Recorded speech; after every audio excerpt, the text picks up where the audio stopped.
could be a significant problem for this JetBlue aircraft that is coming in for a landing, we believe. You can see right there the nose gear on this plane is turned sideways. We have Bill Thomas right now in Air 7 over the scene, over Long Beach Airport. We think he might be flying by the tower to have them give a visual assessment of what could be wrong with this plane. Bill. Yeah, that's right, Mark. You just did a low pass right now. As you can see, there is a problem with that nose gear. That's JetBlue. It's Flight 292. It's a bit of an Airbus, an A320, a twin-engine jet. We don't know where it was coming or where it was intended on going, but apparently a problem with the nose gear. It may have been intended to land here at Long Beach this afternoon. They did declare an emergency, and as you can see by that low pass they did, there is a problem with that nose gear. So they did talk to the Long Beach Tower. They indicated they might have an emergency with the nose gear. The tower did confirm the nose gear is kind of tilted. It looks 90 degrees to the left, so they are going to do a go-around right now. It is an emergency situation. I believe they're going to go around and probably set up for a landing in just a few minutes. It might take 5, maybe 10 minutes to get their altitude back and bring it right around again. Unclear as to what they might be able to do to right that nose gear. In the meantime, firefighters at the Long Beach Airport, they are standing by and prepared for every possible emergency. And we are going to stay with that shot here as they just go on the upwind leg from the Long Beach Airport. And again, we don't know where all these pilots and the co-pilots, the flight crew, they plan for each of these contingencies, all kinds of emergency landings year-round. They have biennial flight reviews, and they're prepared for every possible contingency. So landing here in about 2, maybe 2.5 minutes, getting closer and closer. Yeah, we're watching this high-definition picture, Bill, and we can see actually from our location with that high-definition camera that you can even see from here that the wheel is still cocked there, still not pointing in the right direction. The pilot is bringing that plane in for a landing now. This JetBlue Flight 292, 140 passengers, 6 crew members on board, coming in now on final approach to LAX, and we will watch this all unfold live here. What is hoped for, the best possible scenario, is that the thing straightens out and it just lands normally on the runway. Or it could end up with the nose skidding down that 12,000-foot runway at LAX. But there is so much equipment there, Michelle. They've got the cavalry out there, it seems like. They've got it covered from the air, from the ground. They've got fire trucks, ambulances.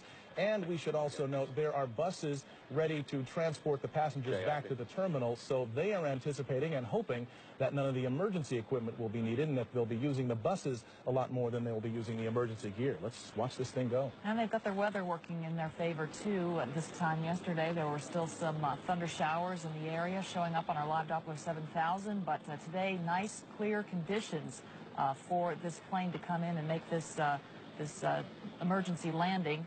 This Airbus A320 JetBlue coming in now with 146 people on board. That's 140 passengers and 6 crew members, a pilot and a co-pilot up front.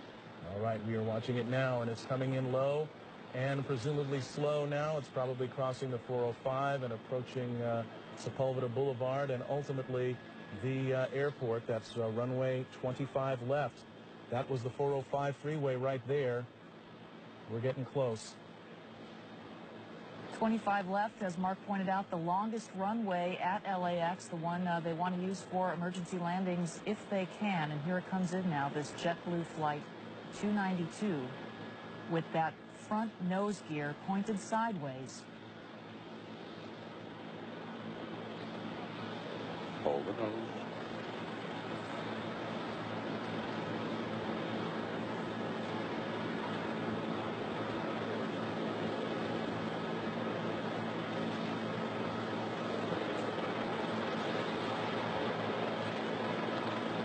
Seen a lot of smoke, but so far it's still intact.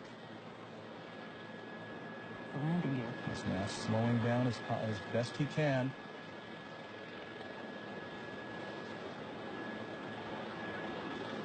End of the runway. Mighty strong landing gear here. That's the tires burning out there. All right. Best of all possible scenarios, it did not collapse. The chin gear, or the chin of that aircraft did not skid down the runway. It has come to a complete stop. They will now have to evacuate the passengers off that aircraft, but they're doing it with the nose gear still in place, albeit with the tires burned away and gone, but you can see no indications of any fire on board this aircraft. It appears that this has all come to a very safe conclusion. We can guess now that the emergency equipment is heading in that direction. Bill Thomas in Air 7, what are you seeing? Absolutely. Emergency crews are in position now. They are approaching the aircraft. You just saw them execute that soft field landing. Land as slow as you can without stalling the aircraft. They brought the nose down very gently at the end of the runway. They used up about 95% of the runway. And in just moments now, what you'll see is the emergency doors opening up, and everybody will use the emergency chutes at the direction of the stewardesses and stewards, the flight attendants. You can see the on the left side of that JetBlue Flight 292, 1, 2, and 3 doors there. They'll be opening any moment now. They will deploy the emergency chutes, and then one by one, each of those passengers will be deplaned. If anybody was injured during the landing, that's unclear right now. But if they were injured during that landing, there are fire crews and paramedics standing by to take care of everybody. There are 3 rescue helicopters on the ground here at LAX as well. If anybody had to